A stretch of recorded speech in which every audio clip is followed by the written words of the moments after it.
హిందూ పంచాంగం ప్రకారం ప్రతి ఏడాది మార్గశిర మాసంలో వచ్చే పౌర్ణమి వేళ శ్రీ దత్తాత్రేయ జయంతిని జరుపుకుంటారు. బ్రహ్మ, విష్ణు, మహేశ్వరులైన త్రిమూర్తుల స్వరూపమే దత్తాత్రేయ స్వామివారు. దత్త అనే పదానికి సమర్పించిన అనే అర్థం ఉంది.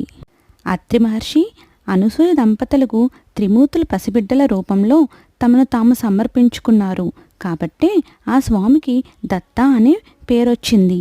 తను అత్రి కుమారుడు కాబట్టి తనకు ఆత్రేయ అనే పేరుగా మారింది. ఇలా త్రిమూర్తుల స్వరూపం కలిగిన ఏకైక దేవుడైన దత్తాత్రేయుణ్ణి కలియుగ ప్రత్యక్ష దైవంగా నమ్ముతారు. దత్తాత్రేయ స్వామి ప్రదోక్ష కాలంలో జన్మించినందున మధ్యాహ్నం వేళలో స్వామివారికి ప్రత్యేక పూజలు చేస్తారు. ఉమ్మడి తెలుగు రాష్ట్రాలు, కర్ణాటక, మహారాష్ట్రతో పాటు గుజరాత్ రాష్ట్రాలలో దత్తాత్రేయుని పూజలు ఎక్కువగా చేస్తారు. అందరికీ దత్తాత్రేయ జయంతి శుభాకాంక్షలు.